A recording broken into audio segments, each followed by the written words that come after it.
First, share a little bit about your background and sort of how you got into buying businesses. So I've always kind of had this entrepreneurial itch throughout university. And so in university, I actually started two businesses. I learned a couple things during that whole process. One, starting a business from scratch is terribly difficult because both of those businesses failed. And then the other thing that I learned is that I just love business in general. The first business you bought, what kind of deals were you looking, what were you looking for in the business? I never thought we'd buy a large format print and science shop, honestly. When you guys took over, anything unexpected? What did that look like, the transition period? And I remember day one, me and my partners, we just stepped out in front of everybody. I remember somebody saying, I overheard somebody whispering, said, "These guys look younger than my kids."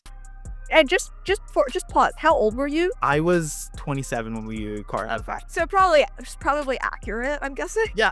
Yes, I don't blame him, right? Have you been able to grow it since acquiring it? What does that look like? Year one, we were able to grow EBITDA by like 30%. It's not like we did anything crazy or out of the ordinary. Literally what it was is we implemented QuickBooks. The ROI you can get with very simple things, it's unbeatable. There's nowhere else you can get that kind of ROI anywhere in the market. Hey everyone, it's Helen from S&P Deal Hunter. Today we have Marc Nzojibwami with us, an acquisition entrepreneur who bought a large format print and sign shop in Calgary, Canada. I'm very excited to hear Marc's story today. Marc, it's great to have you. Thanks, Helen. Happy to be on the call and excited to share a little bit about my story and the whole experience. Yeah, but look, Marc, let's first share a little bit about your background and sort of how you got into buying businesses.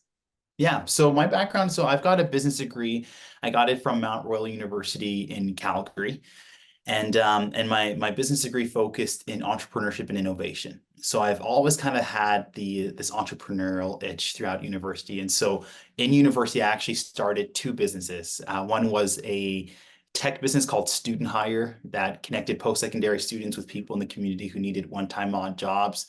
And the other one was a business in the consumer packaged goods side of things. And so what we did is we made these health conscious snack bars to help nursing mothers replenish the nutrients they lose while breastfeeding.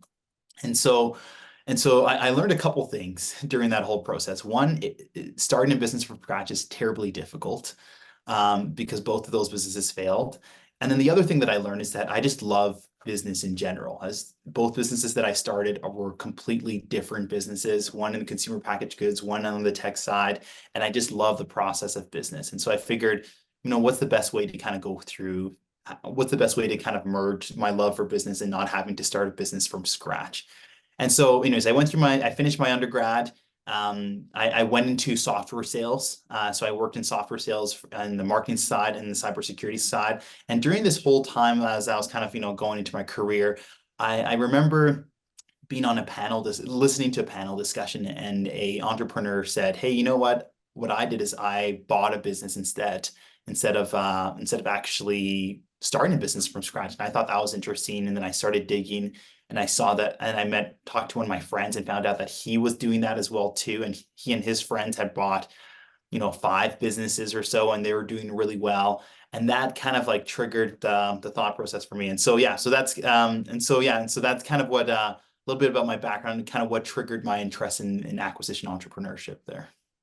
Wow, that's very cool. And side note, I recently discovered that lactation cookies are a big thing. So yeah, that's really funny. Yeah, it's huge. Yep. Being a dad of 2 little kids and one on the way pretty soon here, I get it. I totally get it. Yeah, I remember looking at like the search volume on like SEMrush. It was insane. I couldn't believe it. So I did not know the entire category, but no, that's awesome. I guess, were you looking for your first business when you were still working in software sales, or did you quit your job? Like, were you doing this part-time, full-time? What did that look like? Yeah, so I graduated university in 2019, and we bought our first business in September of 2021. And so my search for the first business happened while I was still working full time.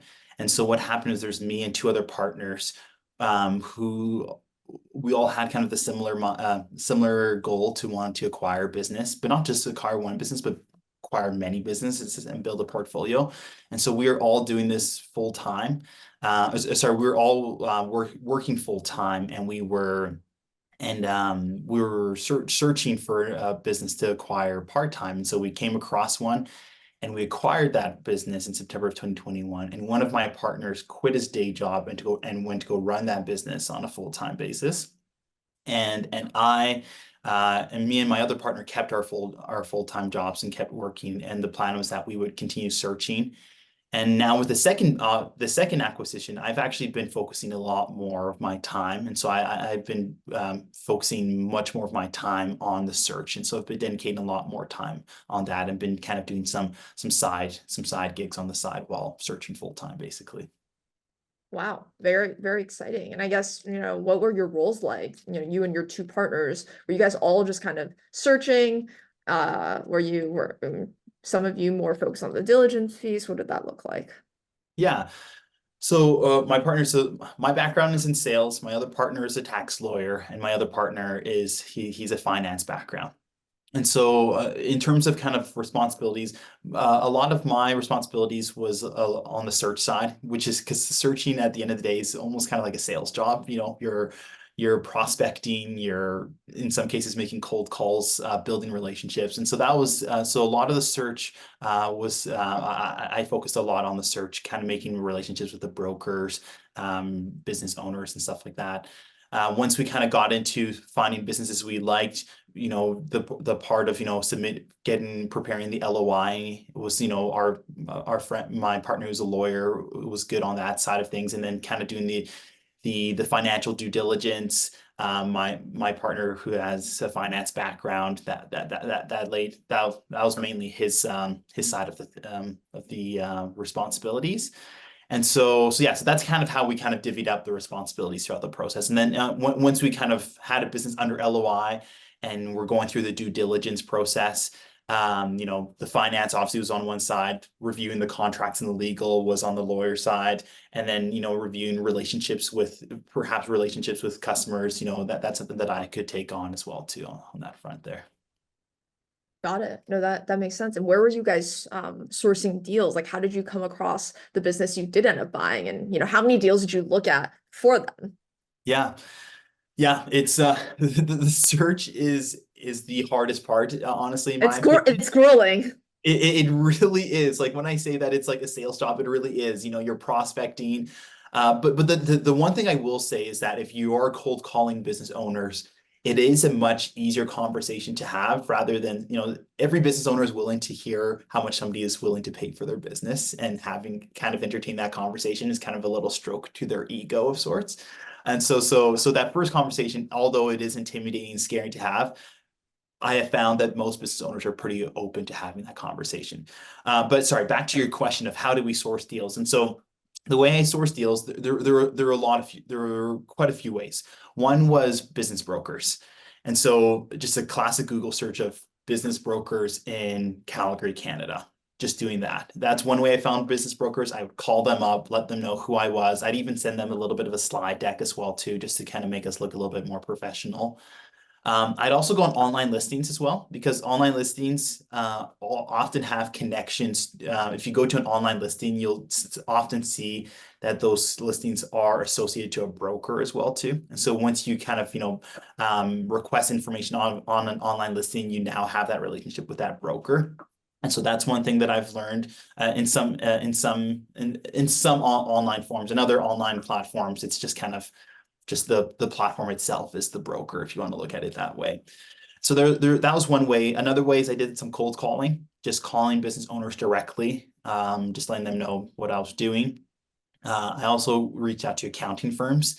I got connected to some mid-sized accounting firms like BDO, Grant Thornton, MNP, but also some smaller local accounting firms as well too. Law firms can reach out to law firms as well too. And banks as well. Talk to some bankers, letting them know who we were as well. And then the short of it is, every person I spoke to, I told them that I was looking to buy a business. And so I just wanted people to know that that's who I was and that's what I was doing. And I found that kind of helped a lot as well too. No, that's smart. Out of all those channels, where did you sort of source, where did you see the best deal flow, or whether it's quality or quantity? Yeah.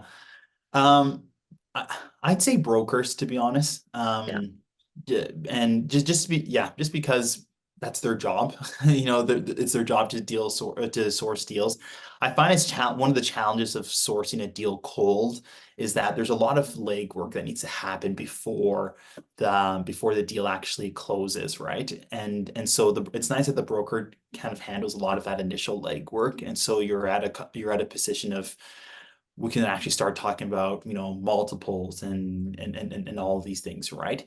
And so I found brokers, and so I had to I have like a list of like 15 or 20 brokers that I regularly reach out to make sure that they know that I'm still around, still looking for a business to buy. So yeah, I'd say brokers. And then also I've been a lot more public on LinkedIn as well too about my search for business. And so I've seen people kind of reaching out to me just saying, hey, I know such and such person as well too. And I've noticed that's been quite helpful as well. That's super smart. I feel like not enough people just, post something like that on LinkedIn. You never know who's gonna see it. You never know who knows somebody who has a business for sale.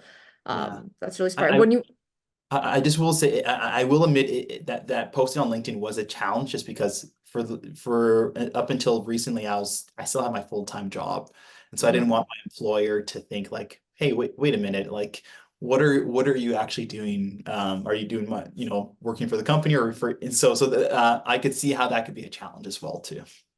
No, that makes sense. I didn't think of that even since, I obviously do this full time. No, that makes a lot of sense. I'm guess I'm curious, when you were cold calling business owners, what did you say to them to get, were you telling them you just wanted to buy their business? Like, what was your script?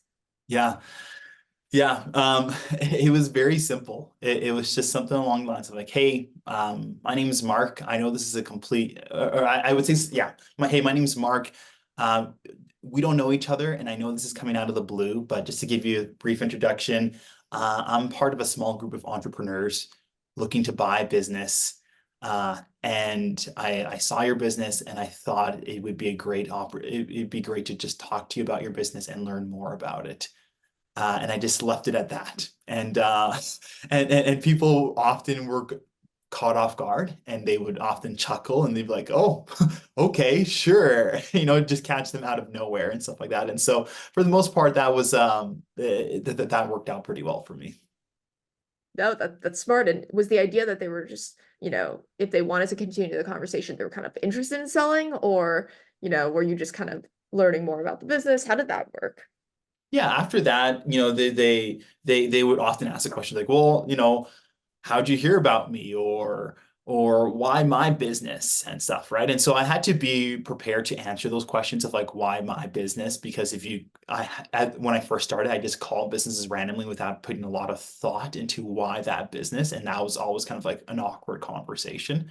And so once I kind of had that conversation, just to actually show them that I've actually put thought into their business, that would typically lead to like, oh, okay, sure. And then we talk maybe 15 or so minutes just about their history, about their business. Everybody loves talking about their business because it's their baby, right? Yep. And so it's not very hard to get somebody to talk about their business. And then from there, it'd be like, hey, you know, can I just buy you a coffee? And can we just and then from there they'd be pretty open to that as well too. And I will say, having bought a business now, it's a lot easier having those conversations when I tell people like, hey, I've already bought a business, instead of telling them from that I've never bought a business as well too. And so that's something that's helpful as well. No, 100%. I had the same experience. It's so much easier to buy your second business than it is your very first one, where you're coming in sort of not already being a business owner and operator. There's just that level of like kind of like camaraderie, if you will, almost. Yeah. And not only on the business side as well too, but just on the broker side, every broker's worst nightmare is that a deal dies at the last minute. And so if you can show the broker that you have already closed a deal or have the know-how on how to close a deal, it goes a long ways in building that trust for the broker, because most brokers only get paid on commission, right? And so they don't get, only get paid if the deal closes. Totally, totally. What I guess, the first business you bought, what kind of deals were you looking, what were you looking for in the business? Did you know you wanted to, buy print shop, did you know that, or were you just looking for certain, did you have a pretty broad search criteria? What did that look like?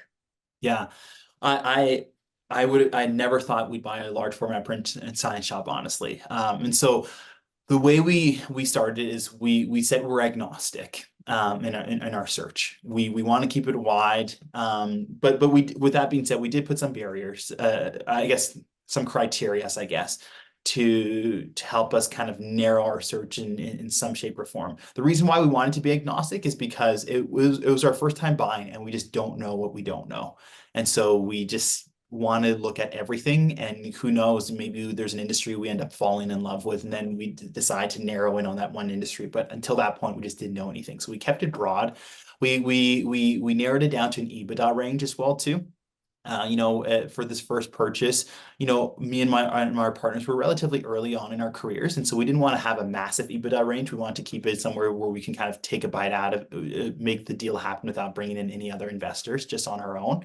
And so we kept it within a range that we could get that done as well too. We didn't want a business that had an easy, where you can a low barrier of entry. And so basically what we mean by that is that, if we were to buy a landscape business and that does residential lawn care, we didn't want the neighborhood kid to come and steal our business, right? So we wanted to have not crazy barrier to entries, but relatively some barrier of entry that doesn't make it easy for somebody to just wake up one morning and just steal the market share. We wanted businesses that have been around for a while. We have a preference of businesses where owners are looking to retire. And so, our print shop had been around for 40 years. And so we figured the longer the business has been around, the higher likelihood of it continuing for a long period of time. And so that was something we looked for as well too. And then we looked for a business that wasn't too owner dependent. During our search, we saw some businesses where the owner was literally doing everything. And if the owner blinked for too long, the business would fall apart, right? And so with this business that we acquired, the owner had built a good team, some good processes. She was on vacation 3 months out of the year, and that was kind of a nice plus for us. And so those were kind of the things we were looking at and considering during our search. And what kind of deals were you did you seriously pursue, or was this the first one that you seriously pursued? We looked at a lot of, so let's see, for the first deal here, our first deal, we put an LOI. I'm trying to think, how many LOIs did we put on? We submitted, I think, 2 or 3 LOIs before we got to the first acquisition we made. And so, we looked at, man, that's so long ago. We looked at so many different things. We looked at a registry. We looked at a pizza business. We looked at a company that does like a rock wall or bouldering company, right? We looked at that. That was the first search. Now and since now, with the second search, we've looked at a custom door and window manufacturer. We've looked at a business that sells saunas. We've looked at other print shops. We've looked at an electric motor repair shop. We've looked at a pizza franchisor. We've looked at so many different things that we've looked at. And so yeah, honestly, we look at almost anything. No, I love that. And side note, I'm looking for a sauna. So if you do end up buying that business, I'm expecting Yeah. I'm expecting a deal. Okay. Deal. With the first deal, you said you submitted 2 to 3 LOIs. Did you get them under LOI? Did you lose out on those bids until the very, the final one, the print shop one, or what did that look like? Yeah, so the other ones we submitted those LOIs and then weren't submitted. There were other parties involved and we weren't picked. With ABL Imaging, that's the business we bought. That was the first one where we submitted an LOI and our LOI was accepted. And then we kind of went into the next phases of due diligence. And so our first acceptance of LOI was the business we ended up acquiring at the end of the day. Amazing. That's great that it passed diligence. I guess speaking of diligence, how did you guys conduct diligence? What was your process like? How long did it take? Yeah. I'll learn more. It went fast. Like we probably, I'm just trying to think of the timelines here. We got the SIM for the business in early June, submitted the LOI like mid-June. LOI was accepted end of June. Actually, no, LOI was accepted in like early to mid-July, and then due diligence. Basically, we had 6 weeks to do the due diligence, and then we closed in September. So it went by pretty quickly here. And so the due diligence process, what we did, we had a template. We looked at operational due diligence, financial due diligence. Not sure how that comes up. Zoom starts doing it now, I think. Oh, So really? All yeah, right. yeah, yeah. We'll have to trigger it again. Perfect. So yeah, so operational due diligence, legal due diligence, financial due diligence. Yeah, those were the main things we looked at. I guess once we got into the exclusivity due diligence, the first thing we did was start our banking process, just because that's the thing that always prolongs deals. And so for this first deal, we actually had a financial broker. And so somebody who actually went out and shopped out our deal to a bunch of different banks. And, we had 5 or so banks come back with different offers, and that broker did a lot of that negotiation between us and the banks, and which was super helpful for us to have that for the first deal, because we really were fish out of water on that first deal. It was overwhelming. We still had our full-time jobs doing all these things, and so we had a lot on the go. And so having that financial broker to kind of help us deal with the banking side of things was extremely helpful. It was extremely helpful to make things work at the end of the day. I can definitely see that. And how and what did you guys, I guess, do on the operational diligence side? And what were some of the things you looked into and that you Yeah. discovered maybe during diligence, but also on the financial side too? Or any red flags that kind of emerge, or everything pretty smooth sailing? Looking back at it, it was pretty good. Like the previous owner, she ran a tight ship. She did pretty well and everything, right? On the operational due diligence, I think hindsight's 2020. I think I wish we would what I wish we would have done is I wish we would have kind of sat down and just kind of walked from beginning to end as to kind of like, how does an order go from beginning to end, and kind of sat down and just ask for 3 hours and just ask every single question. Understandably, the owner didn't want us to be in the business while operations was going on, to kind of see how things were flowing, which is completely fair. But in hindsight, I wish what we would have done is kind of walk from like, okay, an order comes in, where does it go to next? Okay, where does it go to next? Which system does it go? Which system is required to submit that order? Which people are involved in that whole process?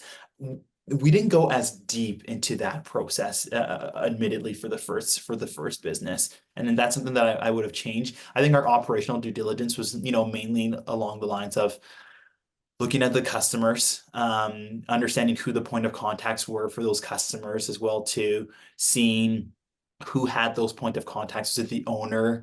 How long have those point of contacts been around? What I would do is I go take a look at the biggest customers, and then I'd see who the point of contact was, and I'd look them up on LinkedIn just to make sure that those point of contacts were still at that company as well, too.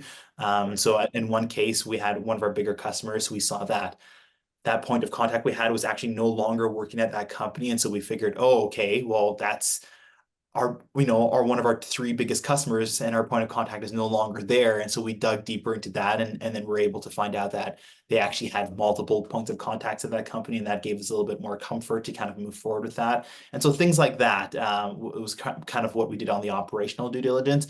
But in hindsight, I think we could have gone a little bit deeper, to be honest. No, that's smart that you went on LinkedIn and actually looked, through those contacts. That makes a lot of sense. I guess with the business, is it one where, is it all B2B? Is it B2C at all? I'm assuming large format, so it's primarily B2B. Are there contracts in place, or is there just like a ton of repeat revenue? What did you guys like about the deal? Yeah. So the thing we liked about, our business is a combination of B2B and B2C. So our largest clients are B2B, are other businesses, but the nice thing with ABL Imaging is that we're one of the very few shops in Calgary that can do very good art reproductions. And so a lot of artists will come into our shop with their original piece of art, and we can reproduce that at a very high quality. And so those are kind of our B2C, if you want to look at it that way. But I guess they're artists, and so they're running their own business as well, too. But they're kind of sole proprietors, if you want to look at it that way, right? And so the things we liked about our business is that ABL, so to give you a little bit of context about the print space, the print space historically has terrible margins. Their margins are really, really low. The thing that was nice with ABL is that they've positioned themselves as a premium as a kind of a premium player that, yeah, as a premium player, as a high quality player. And so we weren't fighting for low prices at the end of the day. The people who came to us knew that we weren't the cheapest. And so that was one thing that we liked about it as well. And another thing we liked about it is that ABL really focuses on kind of, if you have kind of like a unique or weird job that's kind of out of the ordinary, ABL is kind of the place to go to for that. And because of that, we're able to get higher margins essentially at the end of the day, right? And so the thing we liked about this business is that it was different from other players in the space because we were able to have higher EBITDA margins at the end of the day, which was a big plus. Which was a big plus at the end of the day. And who are some of the main customers, who are the B2B customers you guys are serving? Yeah, our major customers are home builders typically. These home builders are building a ton of houses and they have these sales centers that they put up. And in these sales centers, there's a ton of print that they need to get done to, not just print, but like wall murals or like window decals, all of these different things that they need to get done to make their sales centers look nice and approachable and has all the information and, their history and their story and all these things. And so home builders are our main client base right now. That's so interesting. I would not have expected that. That's really interesting. Yeah, I would have never expected that either until we bought the business. Yeah. Is there a big construction boom, I guess, in where you guys are in Calgary, or what does that look like? Yeah, there is. I guess to give you, a little bit of a Canadian economy rundown here. A lot of people are familiar with Toronto and Vancouver. Those cities are extremely expensive to live in. And so a lot of people are escaping those cities to find some affordability. Now, there's a few major cities in Canada, and among one of those major cities is Calgary, and the province that Calgary is in is Alberta, and it has a very strong economy. It's a very strong oil and gas province, and so a lot of people are flocking to Calgary right now from Toronto, from Vancouver, looking for more affordability, especially with remote work as well too. And so in a lot of cases, if you're in Vancouver, your first time home may cost you $1 million, or you can come to Calgary and buy your first time home for $500,000 or $600,000, right? And so it's a huge change. So Calgary's population has been growing significantly, and home builders have been building houses like crazy right now in the city, which is a plus for us, honestly. Yeah. That's great. No, that's super interesting. I was just in Canada a couple of weeks ago and heard the same thing. So Yeah. no, it's great to speak to someone who benefits from that. That's awesome. Yeah. I guess going back to the deal itself, how did you guys structure the deal with the sellers? Like, what did the transition, what did you sort of put in terms of the transition? Do you guys have a seller note in place? Yeah, talk to us a little bit more about that. Yeah. So we had a seller note in place, and so our deal, basically the seller note, the combination of our cash and the seller note equated to about 25% down for the bank. So the bank wanted us to have about 25% down in order to loan us the money, right? And so that 25% down came from a combination of our cash and the seller note. And so in terms of out of that 25%, we put in about 17 to 20% of the cash down, and then the rest was the seller note. So it was a smaller seller note, to be honest, but we felt comfortable with it at the end of the day. In terms of the terms of the deal, I guess in terms of the terms, that seller note was typically, it's subordinate to the bank, right? And so the bank is paid out first before the note, and we just have to, before we put any principal payments, pay the interest first, or pay the interest to the previous owner of the business, right? And yeah, so that was the very high level of the deal, of how we structured the deal on a financial basis on that front there. What and how long did you negotiate to sort of keep the previous owner in the business during that transition? Yeah. Yeah. So the deal we had on paper was three months full time, and then an additional 3 months part time. And then we had her available for consulting services for 18 months. What ended up happening is that, she stayed on for full time for 2.5 months, part time, 1.5 months, and then she was off to Cabo. But it worked out well. That wasn't because there was any animosity there. It just worked out well because my partner who went into the business picked up the business pretty quickly. They had a good team in place as well too that were able to kind of pick things up quickly. And to be honest, one thing we didn't actually think about or consider, but like when you have that owner in place or that owner around for that period of time, you still have to pay them. And so we figured if we can get that salary off of our expenses as soon as possible, the better it is at the end of the day.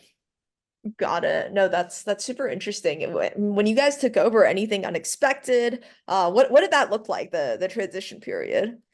Yeah, it's funny. I remember day one, me and my partners, went, it was, we just stepped out in front of everybody. I remember somebody saying, "Is like, yeah, I overheard somebody whispering, he said, these guys look younger than my kids." And so And it how, was, wait, and just pause. How old were you? I was 27 when we acquired the Okay. first. So Yeah. probably accurate, I'm guessing. Yeah, yeah, I don't blame him, right? And so it was yeah, so that was definitely intimidating, right? And so but the staff was great. Like this is like the average tenure of like the employees at this company was like 10 years. Like some people have been at this company for 25 years, which is unbelievable. And so they had a which was a good indication of the culture of the company, right?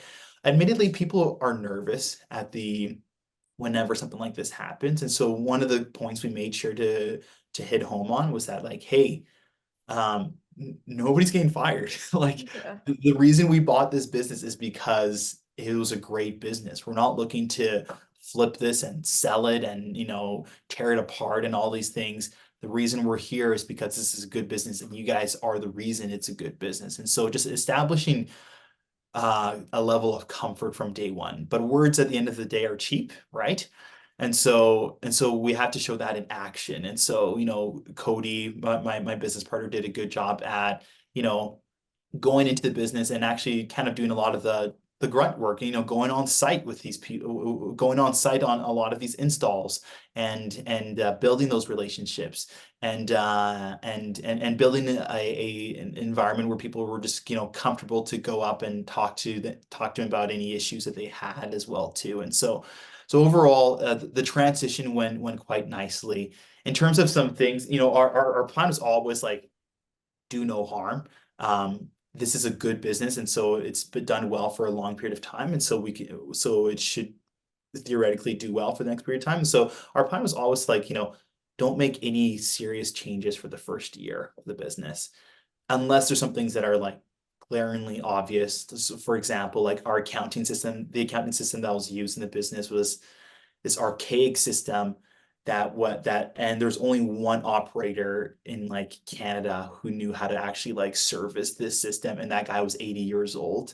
And so we're just like, okay, we got to get off of this accounting system, right? And so we just switched to QuickBooks within like the first few months of the business. But other than that, that was the first real like process change that we made. Now we've obviously made some more changes over time, but the first year we just kind of left it as is, just because we don't understand. We weren't we didn't want to tell ourselves that we understood this business perfectly and we could come in and change everything from day one, because we just don't know the business as much as we think of how smart we are.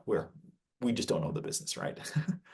No, that's really funny about the QuickBooks accounting system, or the accounting system they had. And no, it makes sense, right? What you're saying. And seems like you guys really took the time to learn the business. And ultimately, you bought the business because you thought it was a good business. So it wasn't, I guess, a turnaround or anything like that.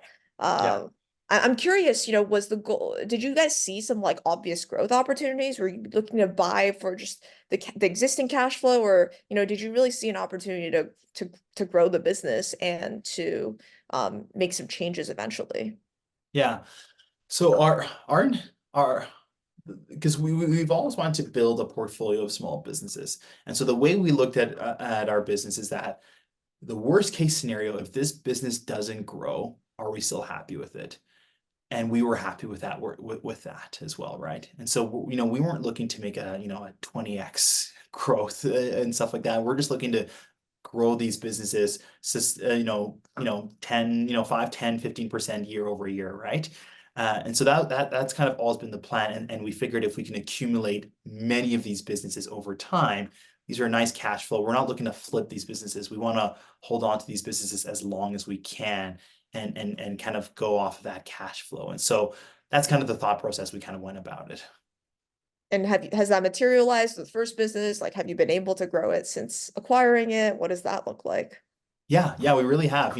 So year one, we were able to grow EBITDA by like 30%.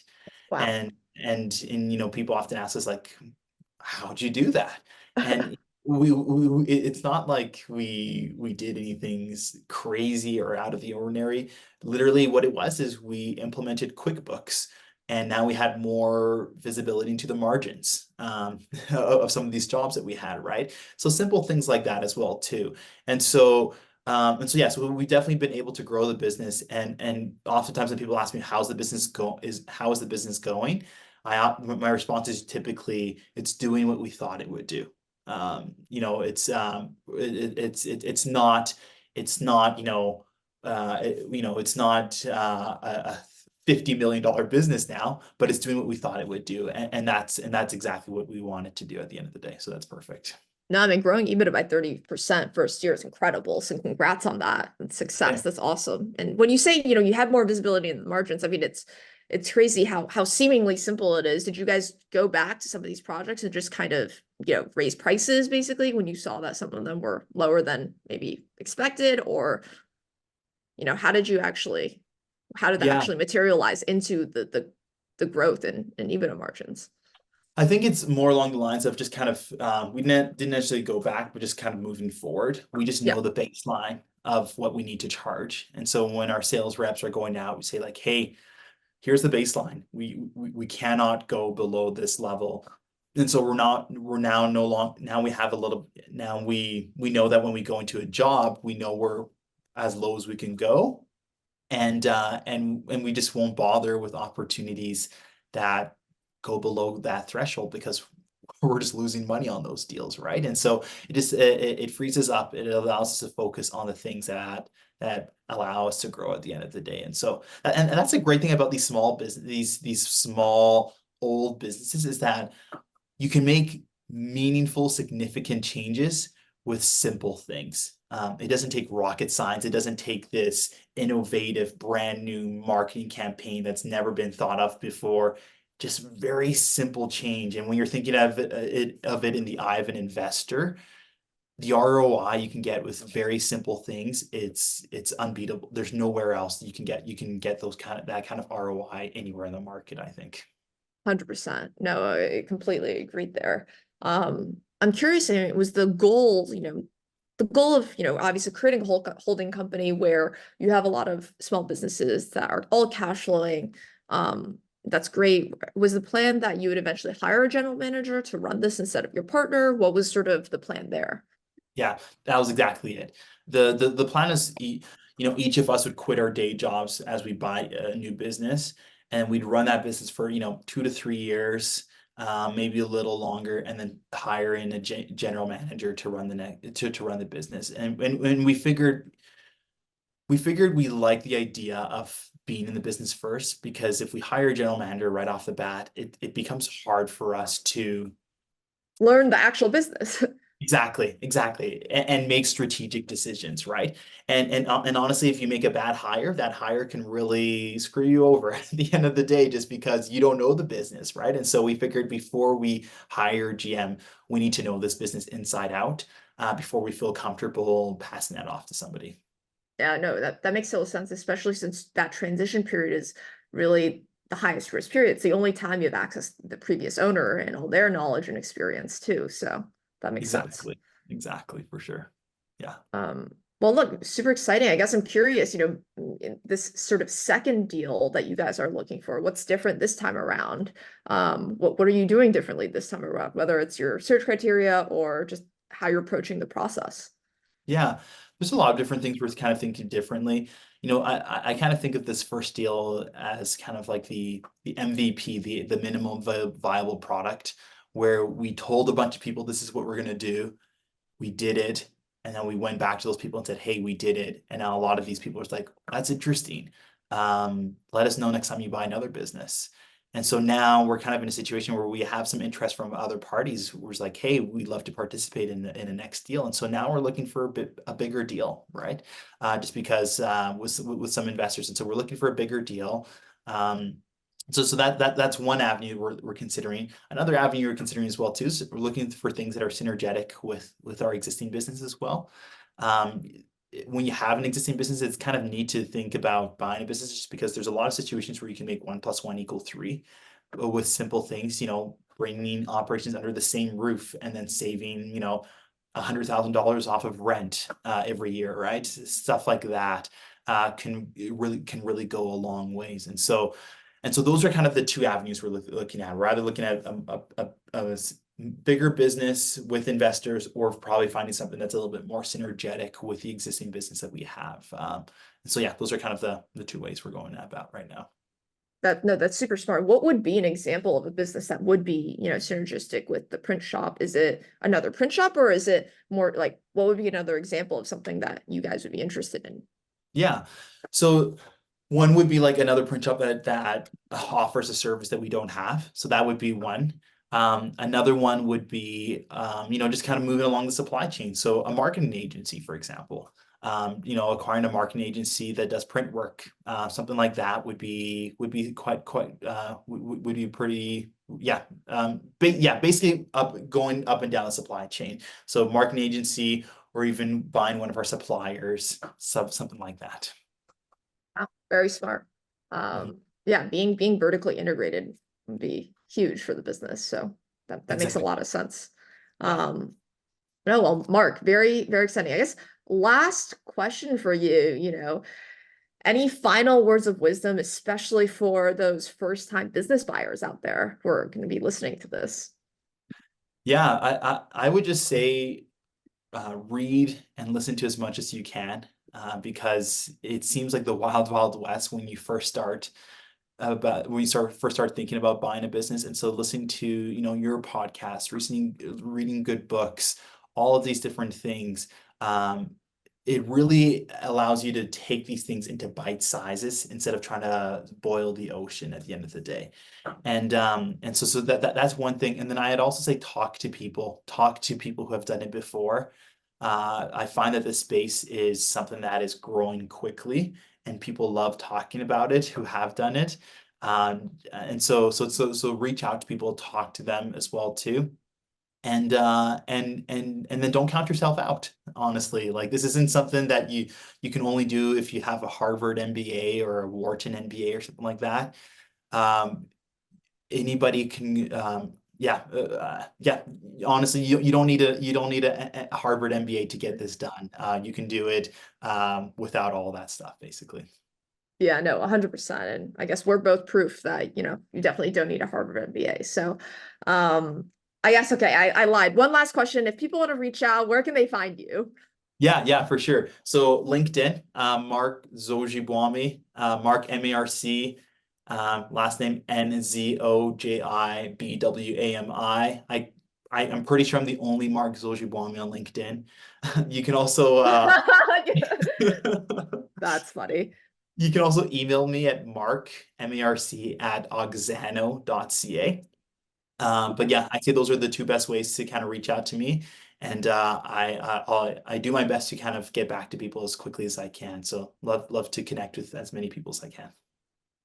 Well, thank you for being so generous with your time, both today and, hopefully with those that are reaching out. So, Mark, really, really appreciate your time today. I certainly learned a lot. I know other people are going to feel the same way.